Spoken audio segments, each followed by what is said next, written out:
Okay, so magandang gabi sa lahat ng nakikinig at sumusubaybay ng ating programang Media Patrol. Nandito naman po tayo at magkakasama-sama sa loob ng isang oras. Para sa opinyon, talakayan, hinaing ng bayan, tumawag lamang sa 0956-512-2086. Siyempre, dito lamang po yung sempilan ng Paranaque Net Radio Worldwide.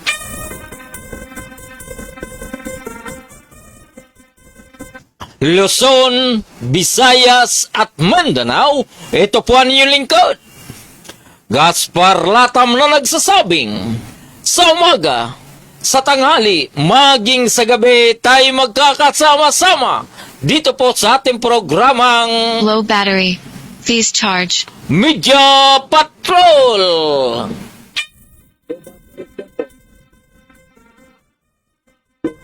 Tinardo.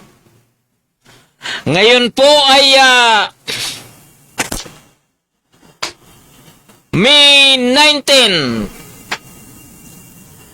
2026, Martes. Dito po sa Metro Manila, mainit na mainit, maalinsangan. At yung pong ating mga kaibigan,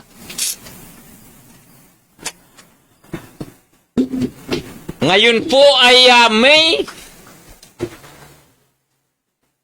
kaliwat kanan ang piyesta sa mga baryo, sa mga barangay.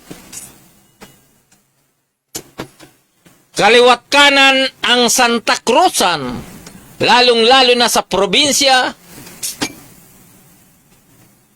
Kaya hindi masyado ramdam kung ano ang mga kaganapan dito sa Metro Manila, lalong-lalo na po dyan sa loob ng Senado.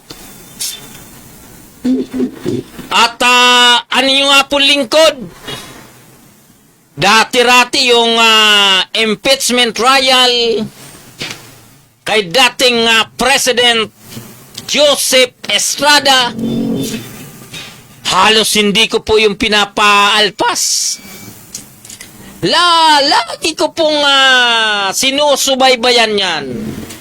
Mula doon sa Kongreso, hanggang sa dinala sa Senado, lalong-lalo na po doon sa usapin ng pagbubukas ng envelope, kung dapat bambuksan o hindi, talagang mainit na mainit din po ang nangyari po dyan sa Senado noong panahon ni Pangulong Joseph Estrada. So, ngayon po ay 2026, ay talagang mainit na mainit. Hindi lang po yung trial, kundi yung mismong Senado. Di ba? Nung nakaraang linggo, matagal na nawala si Bato de la Rosa, si Senator Ronald Bato de la Rosa. Noong magkaroon ng diumado o kudita, yan po sa Senado, ay talagang waging-wagi. Ito pong kampo ni Senador Tinky Peter Alan Cayetano, dahil siya po ay nakabuo ng 13 miyembro ng Senado para siya po iupo bilang Senate President. Diba? At ito naman pong kampo ni Tito Sin, halos akala niya walang magaganap na pagbabago sa pamunuan ng Senado, iyon pala ang kanyang mga inaasahan ay tila nabitbit doon sa kaliwa sa panguna nitong si Senator Loren Legarda. In short, sa ngayon ay mayroon ng bagong pamunuan ng Senado. Sinasabi nga na kaya lumutang, kaya nagpalit ng liderato ang Senado dahil ang talagang pinakalalim na layunin nito ay yung pong parating na tinatawag na impeachment trial dito po sa ating kasalukuyang Vice Presidente na ito pong si Manay Inday Sara Duterte. Iyan sabi po ning kampo ni Cayetano, walang kinalaman sino ang inuuto mo. Walang kinalaman sino ang inuuto mo. Oh, di ba wala naman maniniwala na sa isang iglap ay bigla kayong umarangkada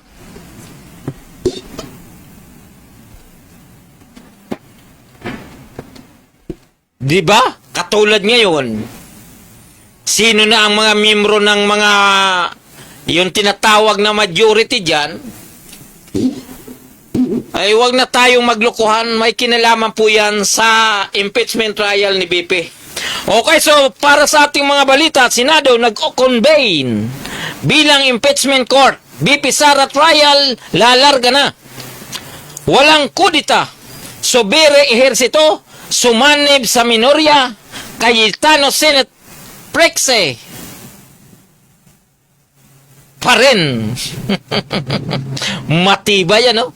At ito pong sinasabi, flood control scam, Estrada bunuan, kasuhan ng plunder. Ang tagal ano? Pagkatapos yung sinasabi na diesel gasolina, may taas presyo uli. Aba, hindi na tayo masyado dyan. Alam na natin po yan. Bato, inudyukan ni Cayetano na magpakita para sa kodita. Oh, di ba? Magpakita para sa kodita. Tibo, na ginulpi sa paslet, ay talagang dapat ito hindi lang tugisin. Oh, talagang mali naman ang ginagawa. At ito pong sosapin ng trial, hanggat maaari, alam na natin ang magiging kapalaran. Oh, di ba? Ay ako, sa totoo lang, dahil sa numero na to, 13, si Erap, wina sa number 13. Oh, pero dito sa impeachment trial, malamang baka binasin din ito pong si Sara Duterte kasi 13 Oh, di ba? Yang kailangan na boto para maging matanggal sa Sara sa pwesto bilang vice 16. Oh, di ba dapat yung 16 na yun ay pumabor para sa impeachment para matanggal. Pero ang tanong, paano mangyayari sa sitwasyon ngayon? Kaya kung magkaroon din po ng trial dyan sa Senado, sa pagitan ng majority at saka minority, 11 against 13 or 12, dahil yung isa nagtatago na naman, at balitang-balita, pagdating ng botohan, lalabas po itong si Bato de la Rosa. O in short, para mapunuan yung 11, kailangan pa silang makahatak ng 5 galing sa majority. 5 senador na puro pro Davao. Paano ka makakakuha dyan ng 5 pa?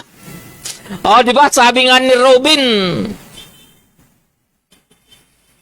Sabi ni Robin, sabi pa lang yan pag-uusapan natin, wag na muna natin bigyang konklusyon. Baka sabihin naman ni Idol, ito naman si Media Patrol hindi pa nga ako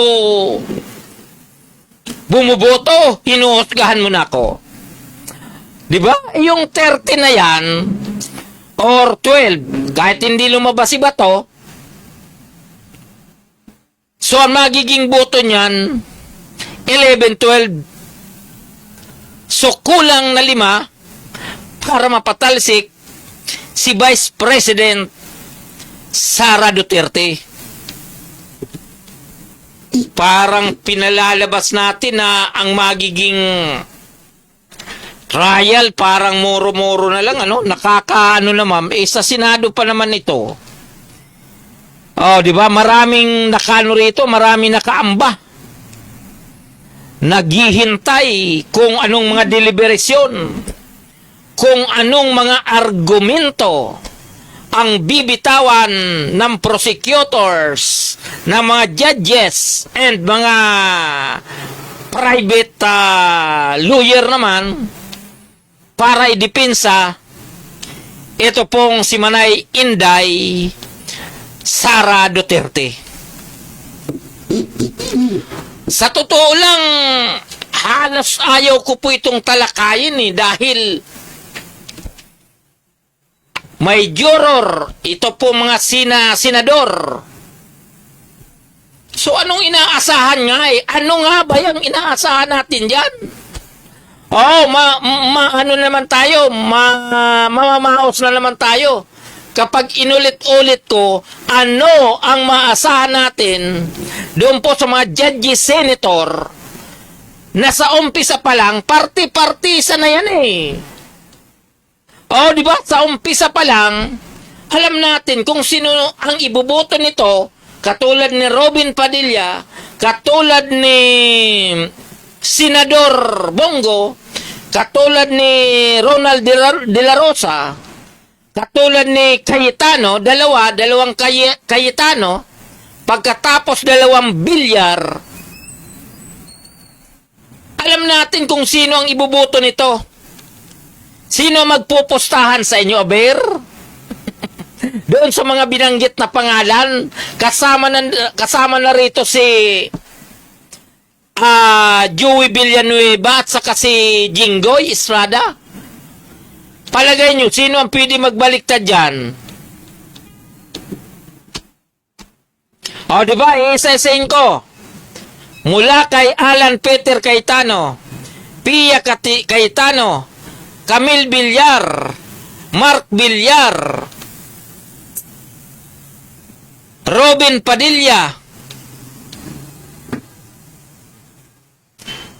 Joey Villanueva,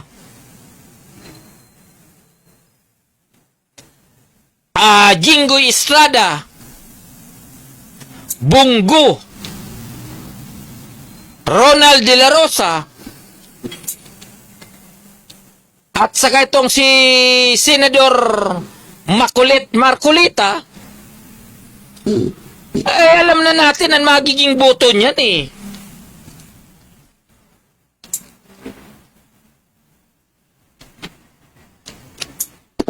Okay, doon po sa atin mga kaibigan, Luzon, Visayas at Mindanao. Ang oras po natin ay ganap ng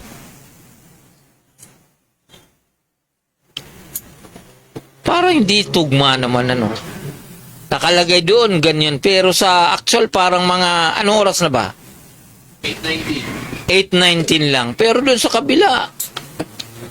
Okay, so tayo po ay magbibigay muna ng maiksim patalastas. Chairman. Ito hindi. Paranaque, Metro, kami ang kasama mo. Hatid ay saya't kwento sa bawat panin ng mundo. Kasama si Gaspar Latam, tagapagbalita ang tapat. Laging nasa ere, serbisyo ay sapat.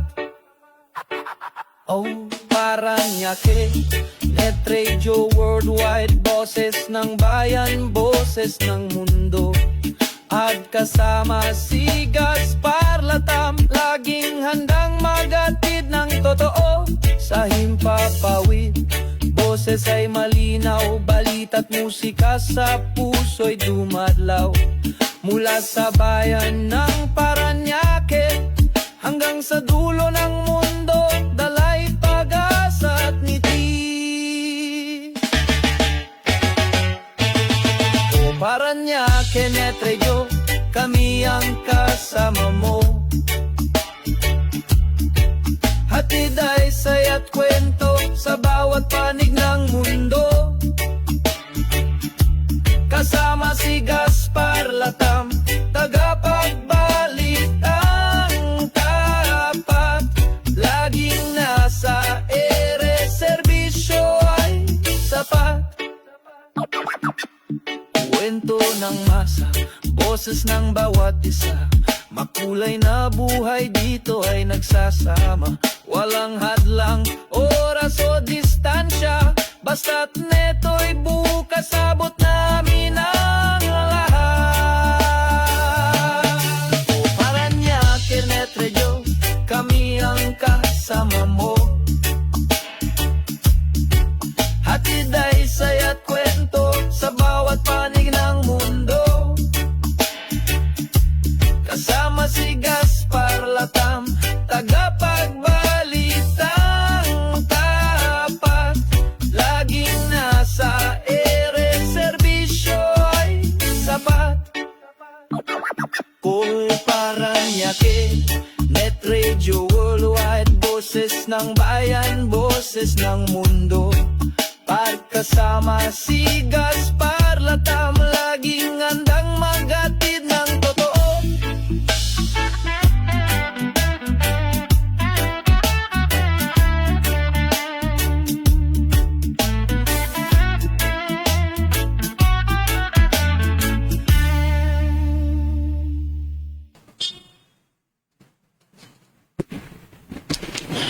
Okay, okay na?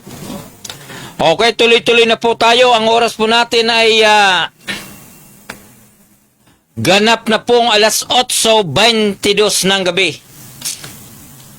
Dito po sa ating himpilang Paranaque Net Radio Worldwide. Okay, tuloy-tuloy na po tayo sa ating mga balita.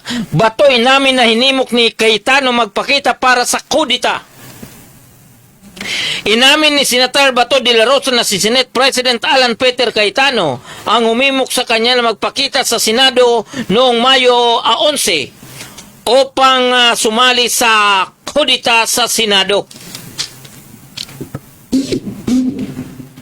Sa malinaw na ang salarin para sa nangyaring kudita, ito pong si Alan Peter Tinke Cayetano.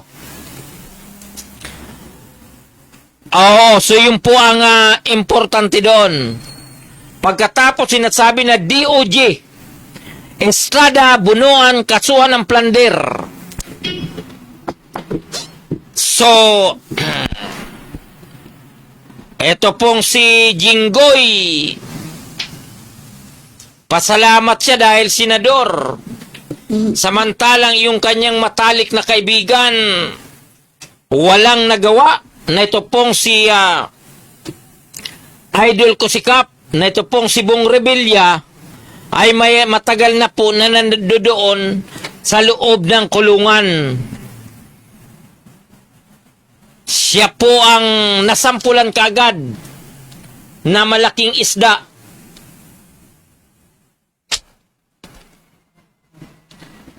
Kaya tayo nagkakandawindang-windang, ano? Sa dami ng problema ng ating bansa, ito pong Senado ay talagang hindi nagpapaawat. Tuloy-tuloy ang bangayan, tuloy-tuloy yung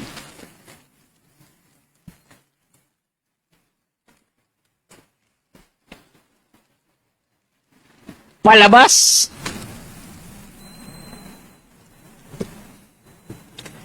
Kaya nakakalungkot na sa bawat eleksyon tayo ay binibigyan pagkakataon para mamili nung dapat at karapat-dapat na maging representante natin dyan sa Senado. Maraming matutuwid na kandidato noong 2022 presidential in local election, napili natin, tingnan niyo, napili natin puro, isipin mo noong 2022, yung pong magkasamang unit team na itong si Bongbong Marcos at Sara Duterte, napakalaking boto ang ibinigay ng Pilipino. May 30,000, may 32,000 million. Si Sara mas malaki pa kaysa kay Bongbong ang nakuha. Nang makaupo na, ganito na naging takbo ng ating gobyerno. Pagkatapos, sinasali tayo sa problema ng dalawa na to eh. Si Bongbong Marcos at saka si Sara, yung mga kampo na to, ito ang nagpapagulo sa bansa natin ngayon. Ako actually, ayaw ko na sanang patulan ang isyu na ito dahil siyempre si Pangulong Bongbong Marcos ang presidente. Bawat Pilipino dapat suportahan na ito hanggang sa matapos ang 2028.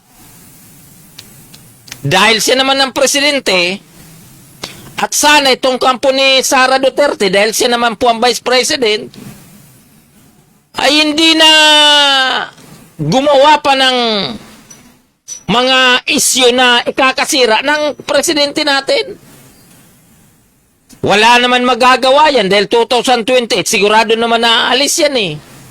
Yung kampo naman ni Sara ang vice-presidente, tingnan mo ang nangyari. Yung Office of the President, tingnan nyo po, nagkakandawindang-windang. Etong si Undersecretary Clear naman, kita nyo na. Siyempre, siya po yung spokesperson ni Pangulong Marcos. Wala pong ibang gagawin yan kundi pagtanggol ang Office of the President and of course, ang ating presidente. Ang kampo ni Sara, tingnan nyo po,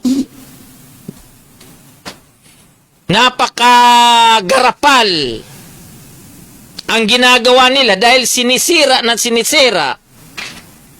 ang ating Pangulo. Ang problema nito, hindi lang po doon sa Office of the President ang nagiging problema. Sa Kongreso, nagkakandawindang-windang. Ngayon, nasa Senado na ang labanan. Isipin nyo, for the first time, nagkaroon po ng barilan o putukan diyan po sa Senado. At ang mahirap dito, lumalabas yung pong inutil na Sergeant at Arms ng Senado. Siya pa ang unang nagpaputok. Parang aywan. Sinasabi nila na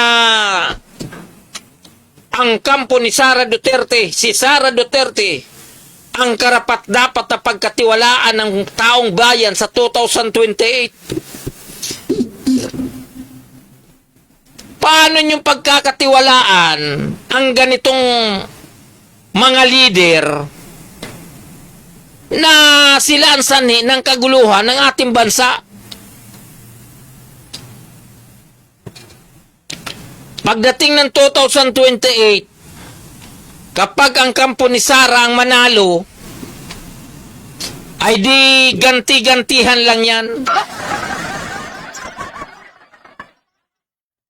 Nakakabanas eh. Sa dami ng problema ng ating bansa, yung panglabas na problema, pagkatapos yung pong utang ng ating bansa, mahigit 18 trilyon na. Walang ibang ginagawa ang ating gobyerno ngayon. Bigay ng bigay ng bigay ng ayuda. Pagkatapos yung mga oposisyon, instead na tulungan ang ating gobyerno para umangat ang ating ekonomiya, wala pong ibang ginawa, sirain at sirain at sirain ang gobyerno.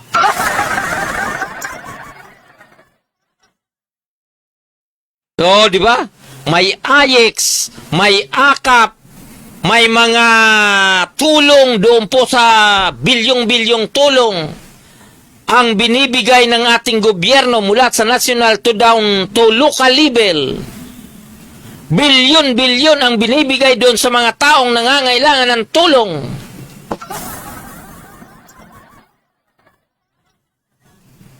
Pagkatapos, pag sinabing lumalaki ang utang ng ating bansa, aabot na siguro ng 19 trillion, sasabihin ninyo, korap ang gobyerno.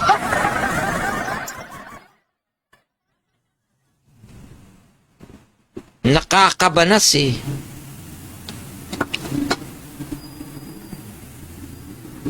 Hindi na nga nakaka-recover ang ating bansa sa utang.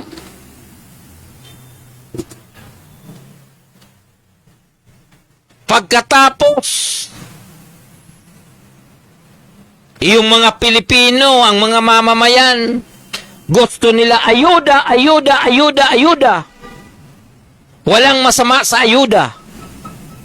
Kung ang gobyerno natin ay hindi lumulubo yung pagkakautang ng ating bansa.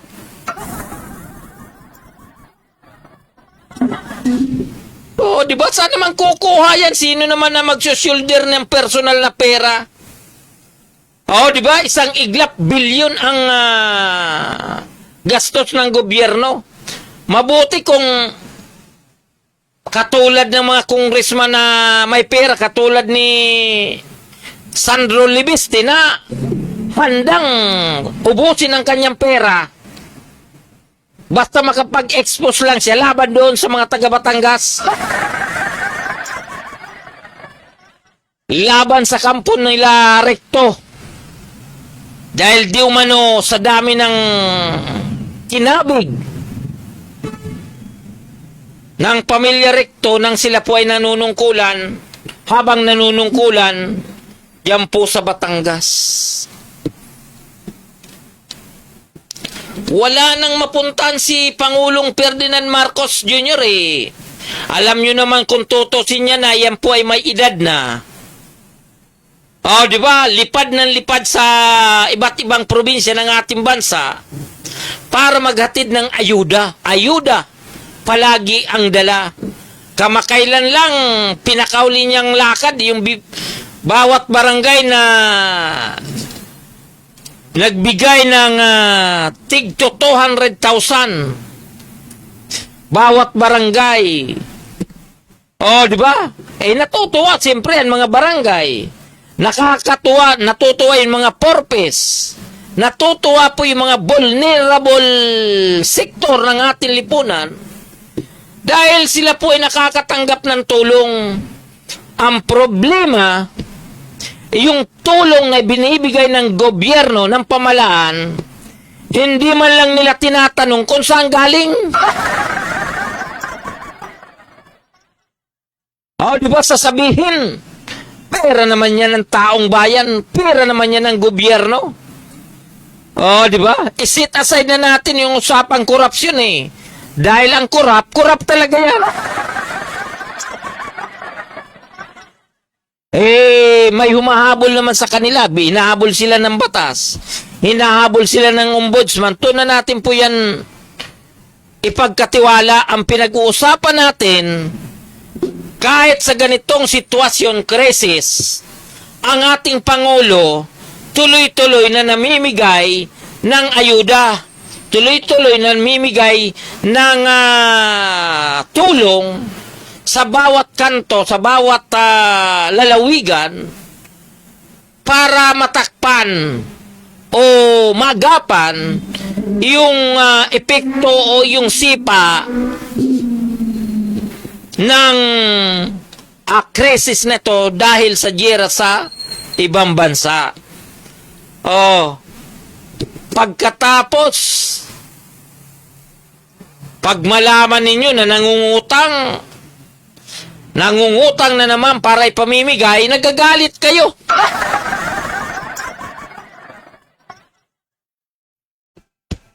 Di ba mahirap yan kung tutusin? Kaya, ang amin lamang, tayo naman po ay parehong naapektuhan lahat-lahat eh. Huwag naman tayo magsamantala. Pag may mga tulong mula sa nasyonal, vulnerable lagi, puda, mangingisda, at iba pang sektor ng ating lipunan, yung po ang laging nakakasalo ng biyaya.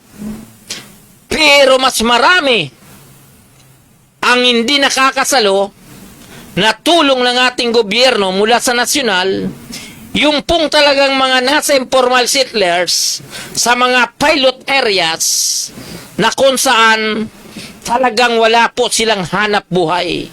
Zero.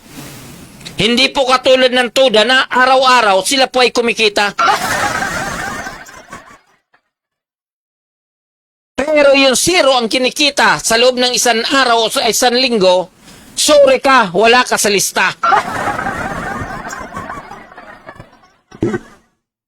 Di ba? Yung po ay batas eh.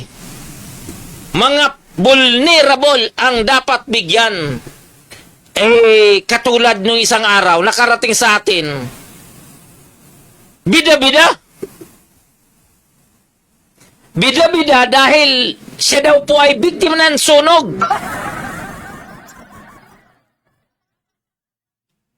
Halos nagkaroon po sila ng trauma. At ang mabigat dito, dahil siya nga po ay nagpa-interview, siya po ay naging bida doon sa interview, nalaman ng kanilang mga kapitbahay na bakit daw siya ay na-interview ay hindi naman po siya nasunugan.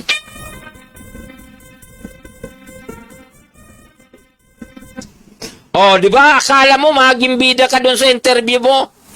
Yung pala may dagok.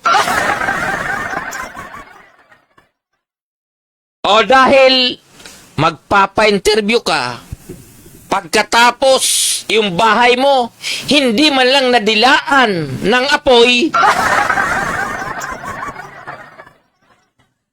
hindi natuwa ang inyong mga kapitbahay, kaya yung mga kapitbahay mo na nainggit doon sa interview nyo, nagwala, nagbigay ng mga impormasyon dito po sa tanggapan ng Parañaque Net Radio.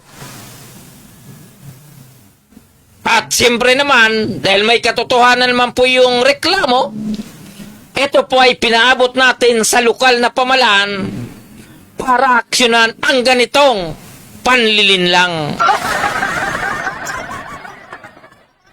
Di ba double compensation ka kasi? Di ba nakalusot ka na nga eh. Di ba nakalusot ka na sa interview, sa mapping, sa validation. Nakalusot ka na. Kahit hindi ka apektado ng sunog. Ang problema, nakalusot ka na nga lahat-lahat, nagpasikat ka. Di ba? Mabuti kung hindi ka kilala sa iyong komunidad, kilala ka na. Di ba? Sa sunod, hindi ko kayo tinuturoan na huwag kayong ganon. Ngayon, kung ganon kayo, huwag na po kayo magpa-interview para hindi po kayo mabisto. Nakakabanas. Okay, so yung pong national issue tungkol sa Senado, nauumay ako. Huwag na po muna natin banggitin yon. Dito na po tayo sa lokal na pamalaan ng lungsod ng Parañaque. Alam nyo ba, sa darating na pasukan, talagang very proud tayo. Dahil ang lokal na pamalaan ng lungsod ng Parañaque ay magbibigay na po ng tinatawag na pre-uniform. O, di ba? Pre-uniform. Mula po sa grade 1 hanggang po doon sa grade 6. Sa elementary po ito, sa elementary. At maliban po doon sa uniform, ay magbibigay pa rin po sila ng yung pong tinatawag na school supplies. O, di ba? Binibigyan pa rin sila mga...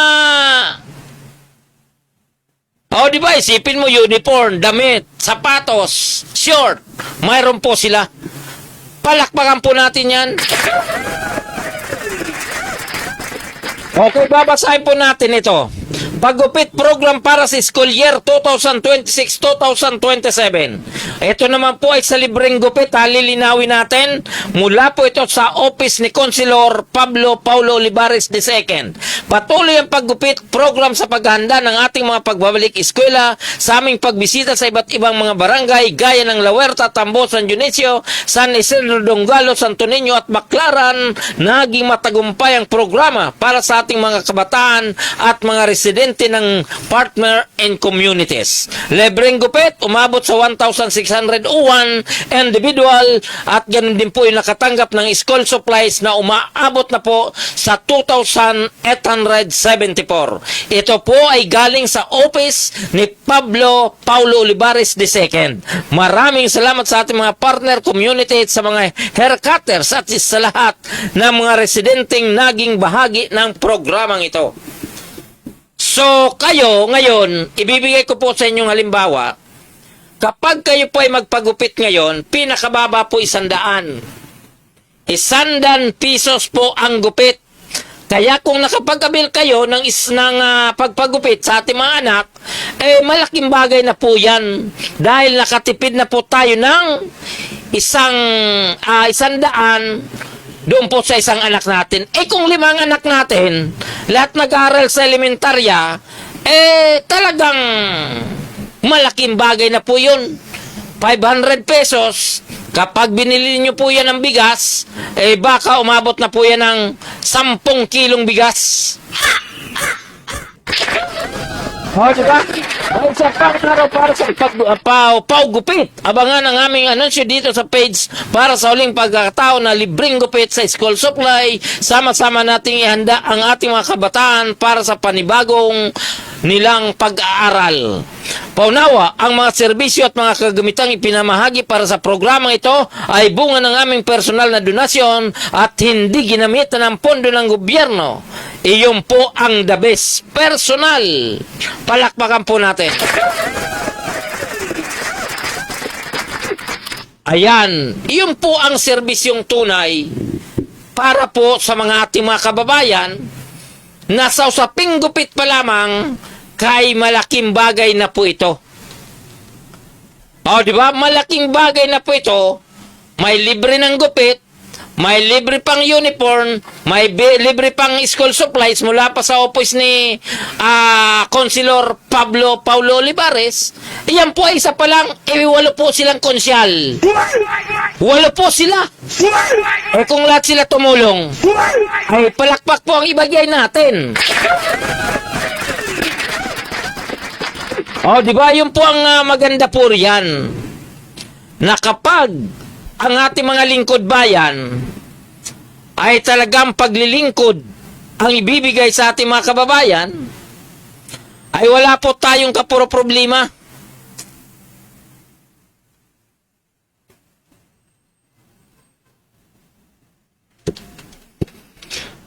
Oh, di ba? Malapit ang pasukan. Kailangan na naman po magtulungan.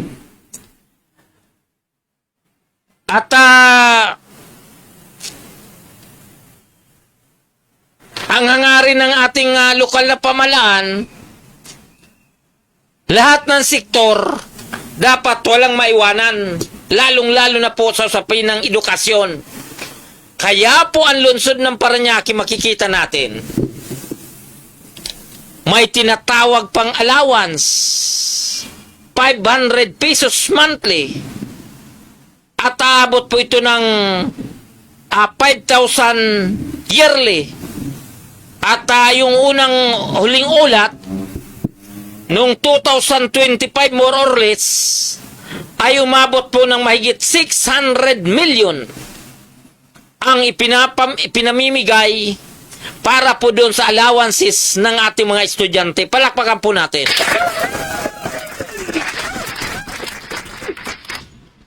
So, iyon po ay sasapin pa lang ng edukasyon. Bagamat malit na bagay yan, pero kung sakasakaling pagtutulong-tulungan lagi sa pagitan ng mga magulang, sa pagitan ng mga guardians at ng lokal na pamalaan, ay makakatawid po ang ating mga anak sa ating pag-aaral. Ang pinakadabis po rito kung tutusin, sa 16 na barangay ng lungsod ng Parañaque, lahat po ay may paaralan na. May mga school campuses na po sa 16 na barangay ng lungsod. Saan ka pa? May elementary na, may high school pa. At maliban po roon, karamihan na rin dito sa lungsod ng Parañaque ay may mga senior high building na po yun sa tinatawag na senior high, na hanggang ngayon pinag-uusapan na mainit na ito pong bagong majority sa Senado ay tila gustong ipaabulis ang batas na ito tungkol sa usapin ng senior high. Eh kung sila po ay nagnanais nilang isantabi ang senior high na yan, eh nasa kanila yan. Ang sinasabi ko lang, handa ang lungsod ng Parañaque para sa pagdami ng mga estudyante dito po sa lungsod ng Parañaque. Iyon po ang gusto kong iparating sa inyo, na ang lungsod ay palaging handa sa usapin ng kapakanan ng mga mag-aral dito po sa lungsod ng Parañaque. Palakpakan po natin.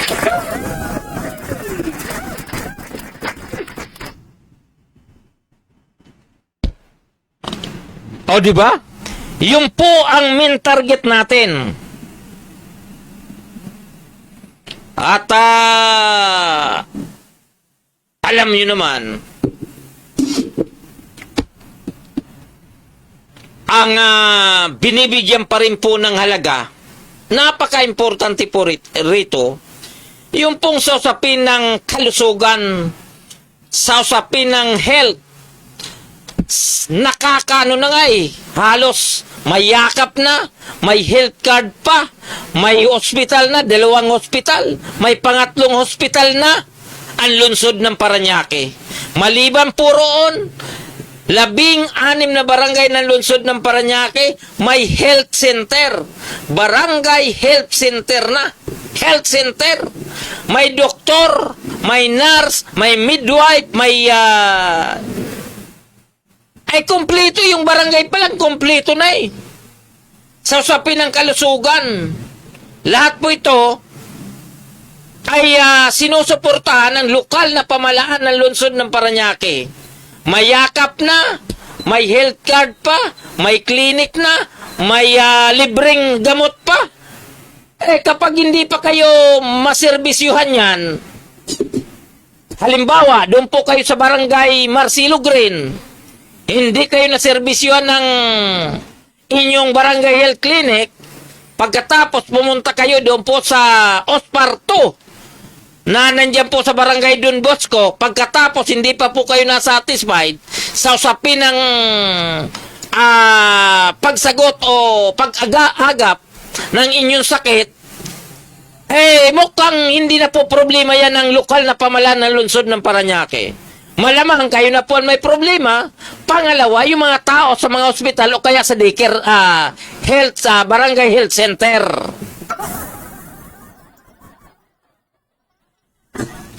Sobra-sobra na nga Ang dami-dami ng... di ba? Ang dami-dami ng ginagawang karaban tungkol sa kalusugan. Pagkatapos, sasabihin ninyo na hindi pa kayo nasiservisyohan, ayaw ko nang pakinggan yan. Di ba? Okay, doon po sa ating mga kaibigan, Luzon, Visayas at Mindanao. Nandito po tayo sa ating programang Media Patrol. Okay, so bago po tayo magpatuloy, magbibigay po tayong regards po natin ng ating kababayan na ito pong si Kids Apupanis. Talagang ano po ito? Bigatin po ito. Isa po itong orago na galing po dyan sa lugar ng San Miguel. Hindi ko lang alam kung namiesta po ito nung nakaraang May 7 and 8. Palagi po itong bangkero po ito. Bangkero po ito ng Red Horse. Ganun din po itong ating kaibigan na nakasabay natin ang tumakbong kagawad ng Barangay Santo Niño, na ito pong si Nilo Stanislao Panaligan. Nasa kasalukuyan siya po ay nandiyan po sa Barangay San Antonio. Ay kung ito po ay pinalad bilang kagawad ng barangay, malamang wala pong umaangal o nagrereklamo ng mga residente tungkol po doon sa kanilang barangay health center. Kasi kung ito po ay naging nasa kanyang tinatawag na health committee,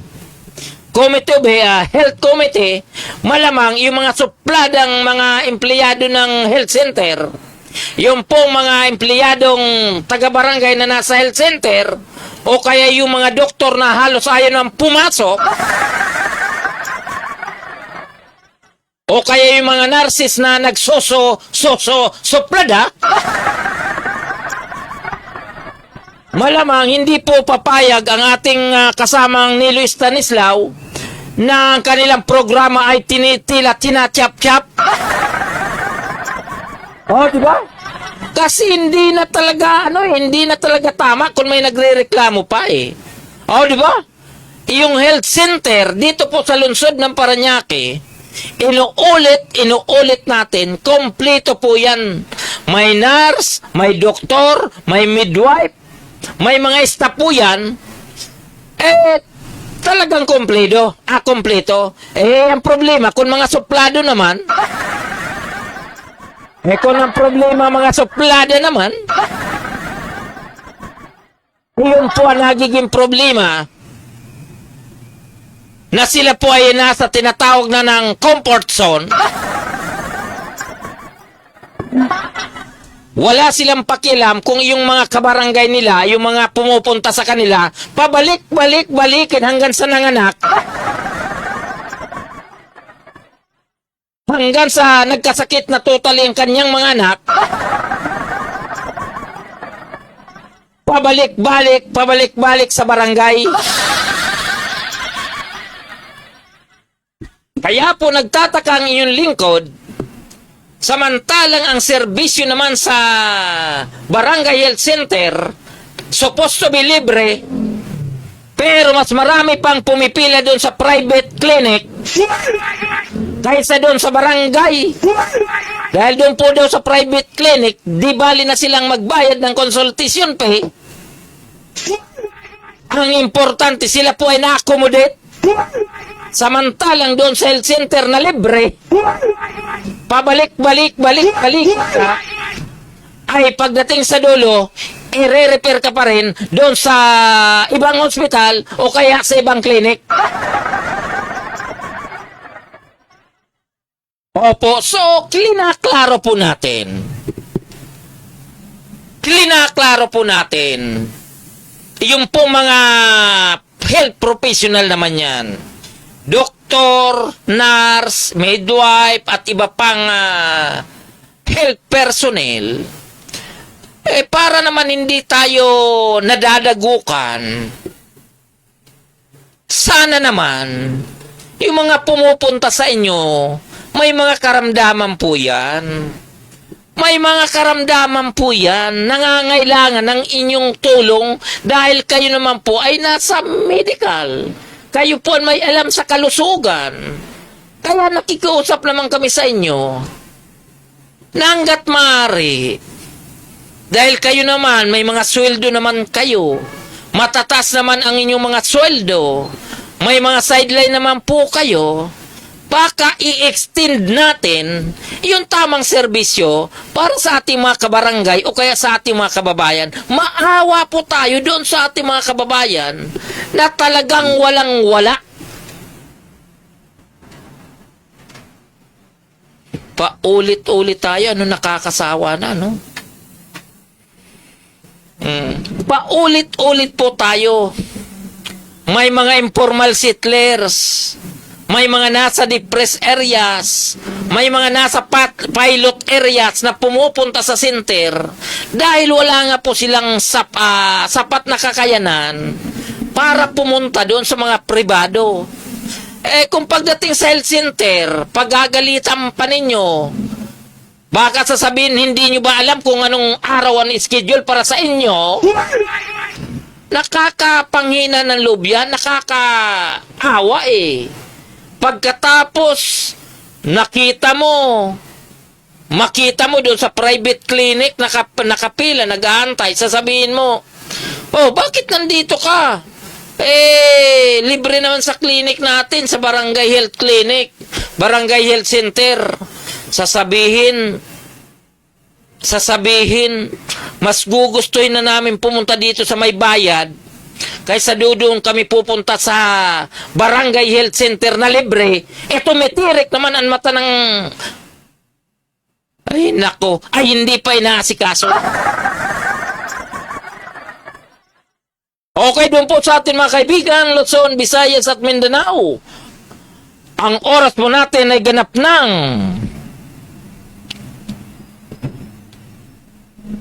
alas 8:57 ng gabi, dito lamang po yan sa impilan ng Paranaque Net Radio Worldwide. Mr. Chairman Patalastas Place, Drug Free World International. Sabi nila hindi raw ako maa-addict pagkatapos ng unang tira. Hoy! Bigyan!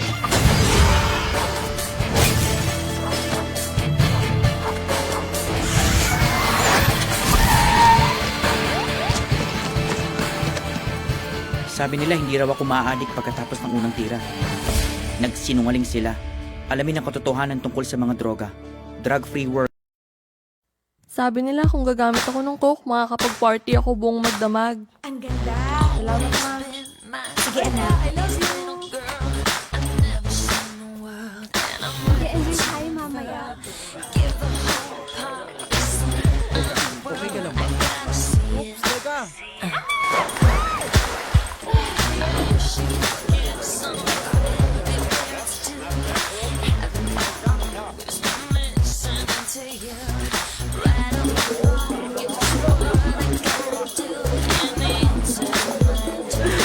Sige na, girl. Bilis. Buksan mo na to.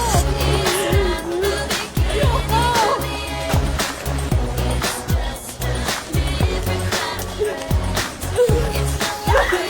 Sabi nila kung gagamit ako ng coke, makakapag-party ako buong magdamag.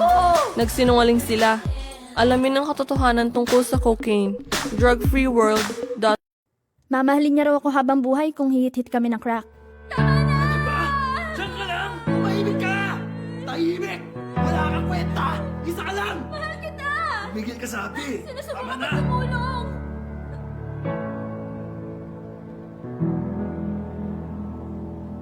Asan ang pera? Oo, ito na. Bakit mo siya tinatanong? Ha? Tignan natin. Sige. 50. Pulis to! Sumuko na kayo! Meron kami warrant! Sumuko na kayo! Clear! Clear! Sumuko ka na! Itaas ang mga kamay at tumarap sa pader!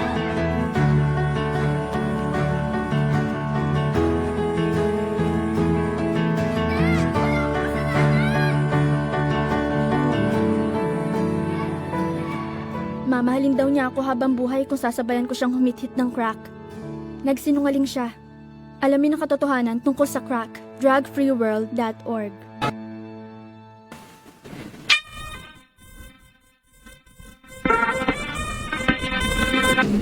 Okay, so tuloy-tuloy na po tayo sa ating programang Media Patrol. At ang pag-uusapan natin ay ito po ay tungkol sa usaping barangay election.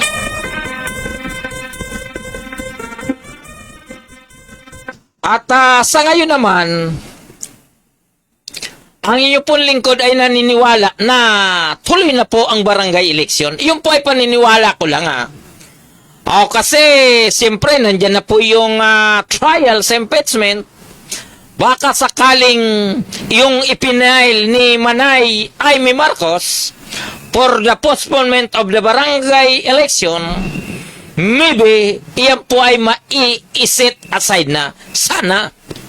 Okay, ngayon, ano po bakit gusto po natin na talakayin ito? Dahil basically naman, ang mga barangay opisyal ay nakatuon po yan doon sa mga problema doon po sa komunidad. Di ba? Dahil barangay issue. Di ba? Komposisyon naman po yan ng barangay kapitan, barangay kagawad, secretary, treasurer, at iba pang mga tauhan sa barangay level. At siyempre, ang pangunahin yan sa usapin ng edukasyon, dahil yun naman po ay nakalaan sa atin sa ligang batas na dapat sa usapin ng budgeting, sa usapin ng annual investment program, dapat hanggat maaari bibigyan priority ang edukasyon. Pangalawa, health or kalusugan. Dahil kapag ang kalusugan ay napapangalagaan sa barangay pa lang, talagang sabihin natin na magiging malusog ang pamilya. Ganon din po doon sa usapin ng kalinisan. Di ba?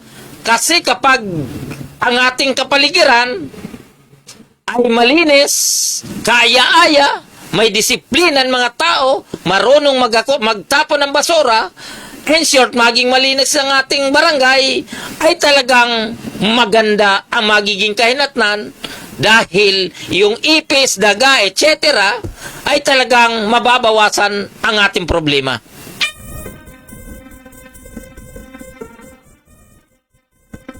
At ganoon din po, siyempre, sa usapin ng peace and order. Napaka-importante po nito, di ba? Napaka-importante nito. Dapat, sa usapin ng peace and order, bawat sulok, bawat kanto ng ating barangay, dapat hanggat maaari ay maiwasan ang gulo. Wala yung mga kabataan na nagkakalat tuwing madaling araw. Wala yung nagrarambulan tuwing madaling araw. Walang nag-aaway-away tuwing gabi or araw. Maganda ang sama ng mga asosasyon, organisasyon. The best mo yan hanggat maaari.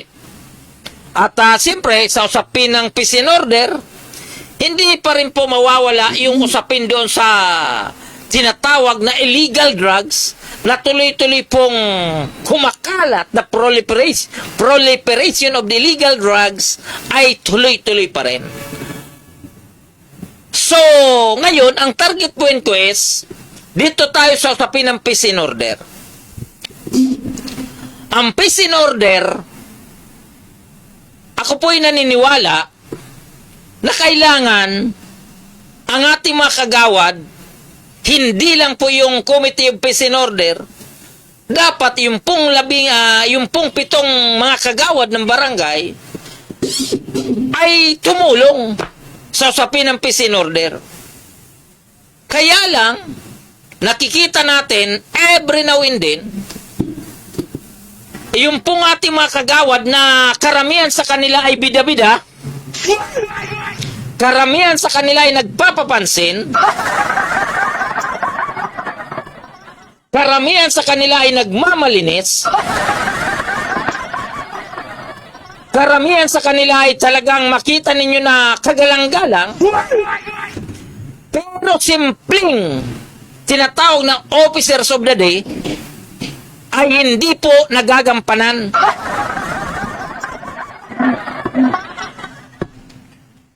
Isipin nyo ha, sa barangay level pa lang, nagkakaroon po sila ng sesyon. Pinag-uusapan ang tinatawag na officers of the day. Pinagkakasunduan po ito ng mga kagawad. Ibig sabihin po, kapag nag-duty ka, sa Lunes, Martes, Merkules, Huwebes, Biyernes, Sabado, Lunes, Martes, Merkules, Huwebes, Biyernes, Sabado, 6 lang po yan eh. Di ba? Pampito yung linggo. E 7 po sila, kapag ikaw ay mapunta sa Lunes, dapat mula alas 7 ng umaga, ang duty mo, obligasyon mo bilang officer of the day, dapat hanggang 12 po yan. Pinag-uusapan nyo naman yan eh. Malinaw. Kasi ang purpose niyan, for emergency reason, kahit papano, may tao doon po sa barangay, pagkatapos kung sakasakaling, nagkakaroon po ng tinatawag na operasyon ng illegal na droga sa inyong area of responsibility, at least, napakabilis ang response ng barangay opisyal. Iyon po ang pinaka-purpose. Pero ang problema dyan, simple na nga lang na schedule sa officers of the day ay hindi pa nasusunod. Pagkakalam ko po ito, pinag-uusapan din po ito sa City Council, pinag-uusapan po ito sa DILG local, City DILG, kasama po ang ating mga mini-uniform, yung po mga local na kapulisan natin, pinag-uusapan kung paano ma-resolve ito, para yung pong ating mga men in uniform naman ay hindi naghihantay ng anino. O, diba? Minsan may operasyon ng alas 11, alas 12, alauna ng madaling araw. Instead ng operasyon ay masimulan kagad para mahuli ang mga inutil na salarin tungkol po sa pinagbabawal na droga, ay hindi kagad-agad nasisimulan dahil yung officers of the day na si Kagawad, sarap buhay, patago-tago at ayaw lumitaw. O, di ba? Tingnan nyo po yan. Nakikita natin kung ano ang dagok sa komunidad ng inutil na kagawad na ayaw pumirma o ayaw magtestigo doon po sa mga nahulin droga, doon po sa kanilang area of responsibility o kaya ng kanilang nasasakupan. O, di ba? Masar talo eh. Imbis na nakakatulong sila na mabawasan yung mga personnels na involved sa pinagbabawal na droga, ay ayaw nila makipagtulungan. Ang akin lamang ganito, simple. Kung ayaw nyo makipagtulungan tungkol dyan, huwag na po kayo magpabida-bida.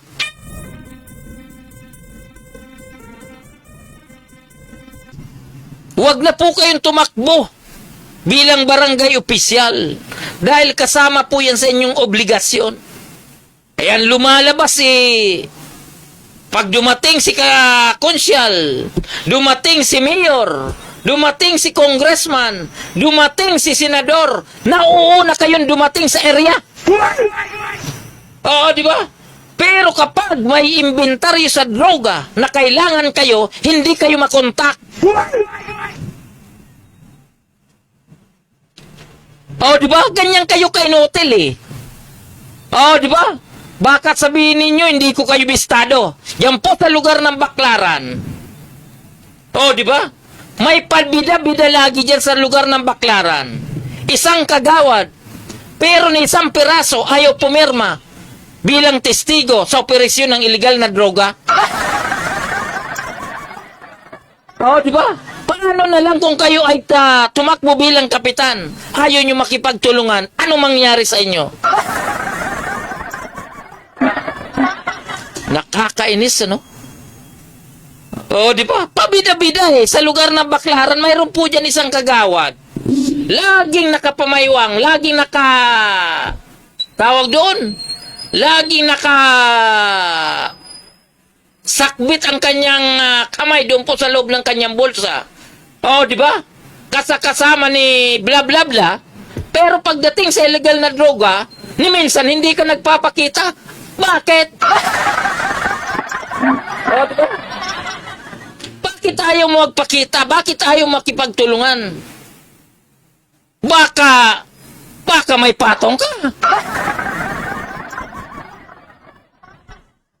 Oh, di ba? Ayaw natin ganung ayaw natin mga barangay official na yan eh. Mga ganyan. Oh, di ba? Hindi man lang makatulad kay itong si Kagawad Roldan Magnaye, kahit anong oras katukin dumarating. Oh, di ba? Dares na Kagawad, sumasama rin. Oh, pero yung isang bida-bida dyan, ayaw talaga. Oh, di ba? Sana wala namang ganyanan dahil barangay official po kayo. Malapit na naman ang eleksyon. Tumututo kayo sa sumba. Oh, di ba? Tumututo kayo kung ano-anong pabida-bida.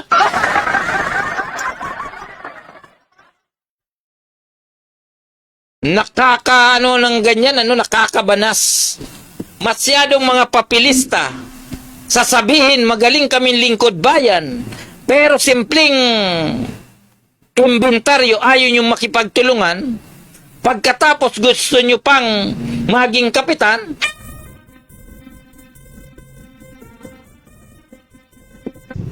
Palagay ko dapat kumilos dito ang PNP. Kumilos dito ang DILG at iba pang national agency na kapag on record, wala sila doon sa record na nakikipagtulungan. Sa ganong programa, sana kayo na po ang magpetisyon sa Comelec na they are not entitled to run as a barangay kagawad again or as a barangay chairman. Oh, pwede ba yun? Oh, baka pwede naman yan ha. Hindi lang po dyan, mayroon pa po yung ibang barangay na yung po mga kagawad ayaw makipagtulungan. Maawa kayo doon sa komunidad. Maawa kayo doon sa mga taong nabibiktima ng illegal na droga. Oh, dahil kayo po ang barangay official. Pangalawa, every 15 at katapusan, nagsisweldo naman kayo ng buwis ng taong bayan. Oh, dapat sana, wag naman po kayong maging pabigat doon sa inyong makasama na kapwa nyo barangay kagawad na halos ayaw nyo lumitaw kapag ganyan sitwasyon. Paulit-ulit tayo, no? Oh, di ba? Pidging na lang sa usapin ng tinatawagan natin ang DILG. Tinatawagan natin ang mga mini-uniform na natin mga kapulisan.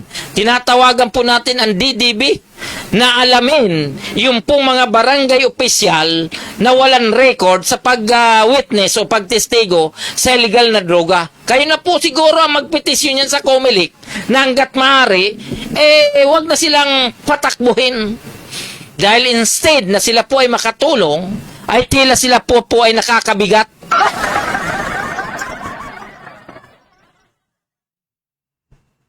Oh, di ba? Nakakabanas kapag ganyan na nagiging takbo ng mga kagawad na kailangan hindi makontak.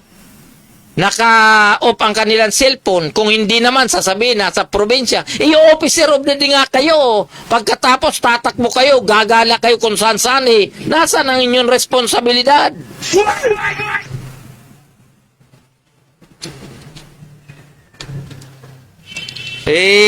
Martes ngayon, gusto sana natin ang ating pag-usapan smooth lang, pero napunta tayo doon sa usapin ng peace and order. At yung pong ating mga barangay official, sila po ay ikot ng ikot doon sa komunidad. Akala nila parang trompo para makasungkit na naman ang boto sa darating na barangay election. Pero yung kasalukuyan nilang responsibilidad sa kanilang area of responsibility ay ayaw nilang paghawakan. Mas pumupokus pa sila doon po sa pambubula, doon po sa mga informal settler. So doon po sa depressed areas, para bulahin na naman nila ang kanilang mga kababayan o kanilang mga kabarangay na muli silang ihalal sa darating na barangay eleksyon. Napipikon po tayo kasi mahirap yan eh. 7 naman kayong barangay kagawad na pwedeng maging officer of the day. Pagkatapos, ang iba sa inyo patulog-tulog at ayaw nyong gampanan ang inyong obligasyon bilang officers of the day. Oh, di ba? Okay, doon po sa atin mga kaibigan, Luzon, Visayas at Mindanao. Ang oras po natin ay ganap ng alas 9:15 ng gabi. Mr. Chairman, Drug Free World International again. Mamahalin niya raw ako habang buhay kung hihit kami ng crack. Diyan ka lang! Tumahimik ka! Tahimik! Wala kang kwenta! Isa ka lang! Mahal kita! Tumigil ka sabi! Tama na! tumulong!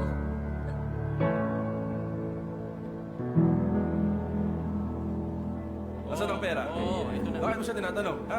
Tignan natin. Sige. Kwenta. Polis to! Sumuko na kayo! Meron kaming warrant! Sumuko na kayo! Clear! Clear! Sumuko ka na! Itaas ang mga kamay at tumarap sa pader!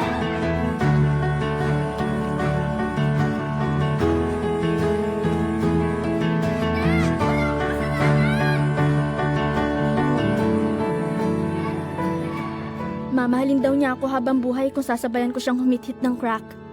Nagsinungaling siya. Alamin ang katotohanan tungkol sa crack, drug-free world.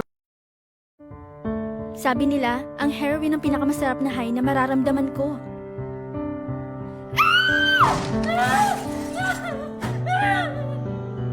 Sweetheart? Sweetie! Sweetie! Makinig ka sa akin!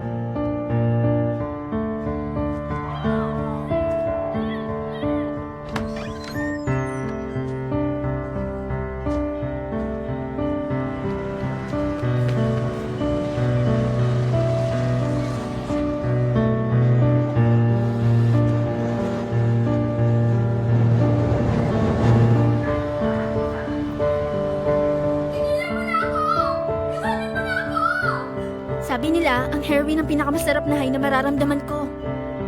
Nagsinungaling sila. Alamin ang katotohanan tungkol sa heroin. drugfreeworld.org.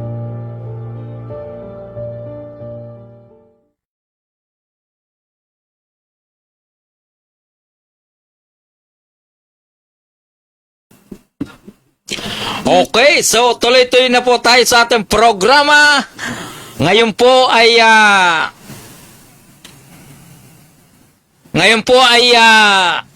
May 20, May 19 or May 20? May 19, ano? O, tila tayo ay naliligaw.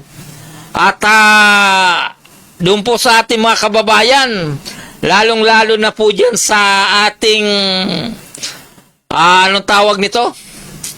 Sa ating alma mater. Aba, alma mater. O, dyan po sa lugar ng Salugon. O, di ba? Ang piyesta dyan last Tuesday of May. O, di ba? Ano ngayon? Last Tuesday na ba?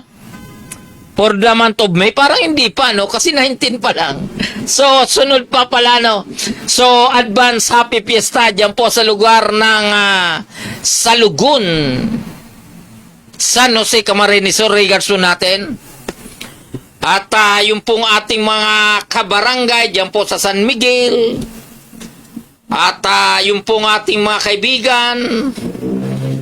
At yung pong ating mga kamag-anakan. At dyan po yung family Latam, family Sape, family Prayolo, family Pupanes, family Baduria, family Lisano. Yung ating po mga binanggit, halos kamag-anakan po natin yan, ha? Oh, regards ko po kayo. At ganun din po yung Barangay Kasuna. Baka yung mga kababayan ko dyan, baka sabihin nyo, hindi ko kayo ni isa-isa, huwag kayong ganyan. Barangay Kasuna, Barangay Abo, Barangay San Antonio, Barangay San Rafael, Barangay Kuyawyaw, yan. Barangay Mabalod-Balod, Barangay yung pong dito sa lugar ng Barangay Mayanaw. Ang iyo pong lingkod ng mga kabataan ay palaging tayo po ay nakikipiesta, nakikisayaw. Tuwing month of May, nung ating tayo po ay nagbibinata at naging binata, tayo po ay palaging nasa sayawan, palagi po tayong nasa piyestahan. Regards ko po kayo ha, maliban doon na yung pong ating mga dito sa lugar ng San Jose, diyan po sa lugar ng Mampirao, Kinlansang, Katalutuan at iba pang lugar dyan sa lugar ng San Jose, Goa, ay hindi ko na po kayo iisa-isahin, basta regards ko po kayo. At tayong pong ating mga classmates sa batch 1987, alam ko na kayo naman ay mayayaman, wala na tayong pansinan, okay lang. Oh, di ba? Kasi sa batch namin, karamihan mayayabang na. Oh, dahil sabi nila, kami maraming pera. Oh, kami ay nag-abroad. Oh, kami ay pabalik-balik mula abroad. Pabalik-balik kami sa iba't ibang bansa. Galing na kami sa ibang bansa. Galing na kami sa iba-iba. Yun ang sabi nila. Samantalang ikaw, Gaspar, hanggang Media Patrol. Hanggang Maynila ka lang o Pilipinas. Hindi naman. Akin lamang proud naman ako dahil sabihin natin na hindi ako lumabas ng bansa. Pero ngayon, kahit papaano, pogi pa rin. Pwede ba yun? Huwag kayong masyado mag-react dahil ako naman ay sinasabi ko lang ang katotohanan na tayo ay hindi nagnais na pumunta ng ibang bansa dahil sabi ko ay ang pera naman sa ibang bansa, di ba? Dollar, riyad, o ano pa man ori ng pera na yan. Pagdating sa Pilipinas, ipapalit mo rin ng piso. Di ba? Pinapalit naman ng piso di ba? Dito lang naman, mayroon naman palang piso dito. Dito na lang po tayo maghanap buhay. Di ba? Dito na lang. Bagamat very limited ang kita, mababa ang sweldo. Pero yung saya naman na inihahatid dahil nandito ka sa sarili mong bansa, kasama mo ang iyong mga pamilya, mga kaibigan na hindi kayang bilhin ng dollar o dollar. Pwede ba yan? So, yun lang naman ay nabanggit natin para for clarification na hindi mo naman kailangan yumaman talaga dahil sabi nga po nila, kapag ikaw ay priority mo ang pera o pagyaman,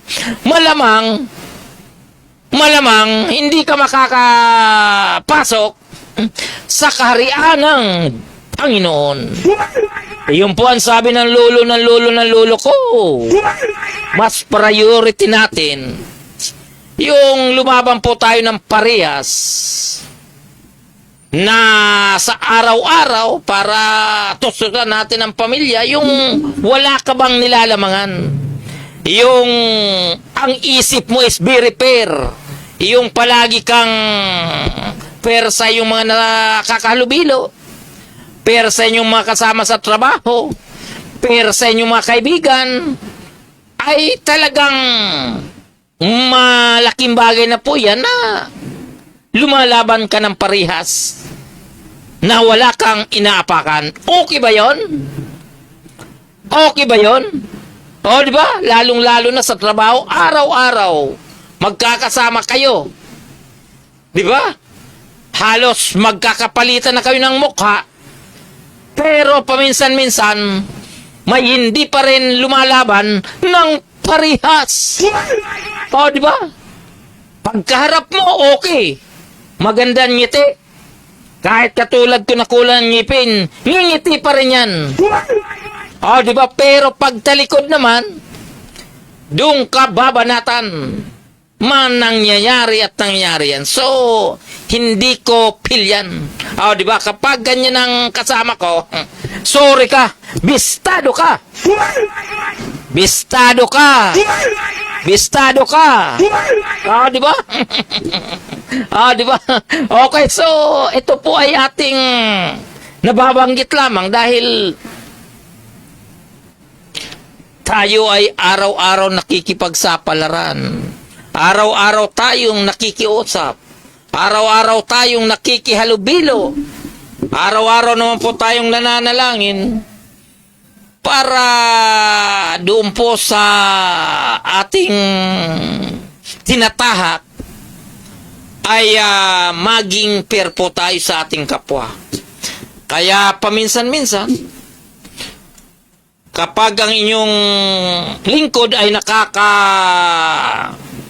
nakaka-encounter na mga government employees o public servant, na feeling nila sila na po ang nagbabayad ng aircon ng opisina, feeling nila na sila na po ang may-ari ng opisina, o ano pa man feeling nila, wala na silang pakialam sa mga taong pumupunta doon po sa kanilang opisina, doon po tayo nagkakanda talo-talo. Dahil ako po ay naniniwala na kapag ikaw po ay isang lingkod bayan, pinapasweldo ka ng taong bayan, dapat maglingkod kang sapat sa taong bayan. Pwede ba yun?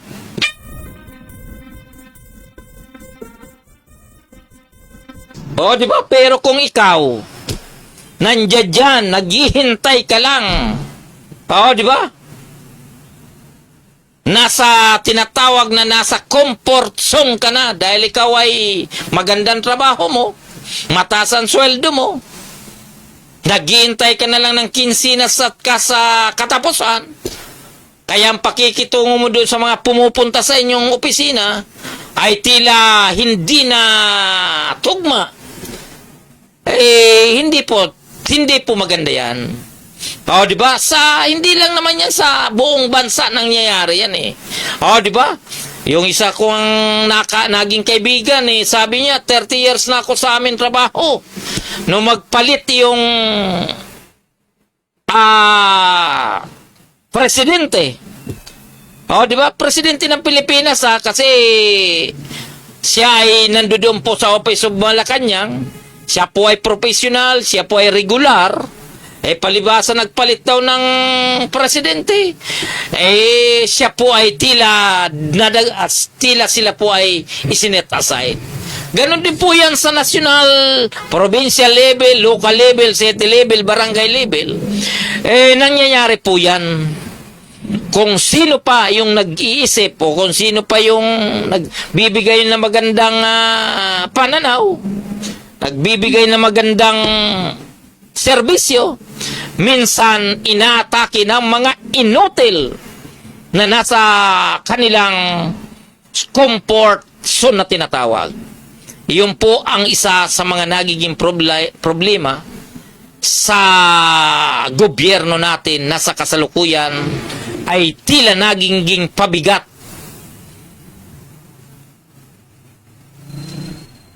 na pasanin ng gobyerno at ng taong bayan.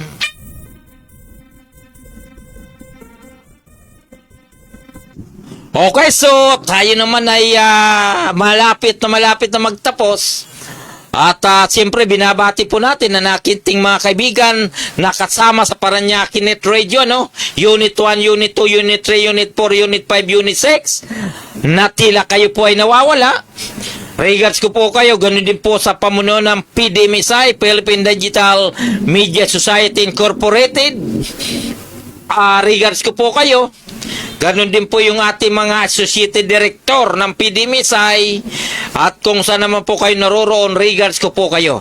At ganon din po, siyempre regards po natin ang pamunuan ng National Press Club na kung saan nagkaroon po ng bagong halal sa kanilang magandang eleksyon. Regards ko po kayo at ganon din po yung ating mga kaibigan sa Kamanaba dito po sa Kamanaba, ito pong Caloocan, Malabo na Botas, Valenzuela. Regards ko po kayo at ganun din po yung publisher owner ng People's Monitor sa pamagitan po ni Sir Ed Cardona and of course ni Ma'am Nida Cardona. Regards ko po kayo, ganun din po yung Rizal Press Corps, regards ko po kayo at ganoon din po dito sa Calabarzon. Ito pong Cavite, Laguna, Batangas, regards ko po kayo. At siyempre, yung mga kasama po natin dyan po sa public sa Parañaque Anti-Drug Abuse Office or PADAO, ganoon din po ito pong pamuno ng Pamalang Lungsod ng Parañaque sa panguna po ng butihing Mayor Edwin Olivares, Vice Mayor Binjo Bernabe, and City Council, and of course, ito pong Congressman ng District 1 na ito pong si Congressman Eric Olivares, 10 ng kanilang kasama naman, at ganoon din po itong ating mga department heads headed by nito pong si Attorney Fernando Ding Soriano of the City Administrator Office of the City of Parañaque. Okay, doon po sa ating mga kaibigan, Luzon, Visayas at Mindanao.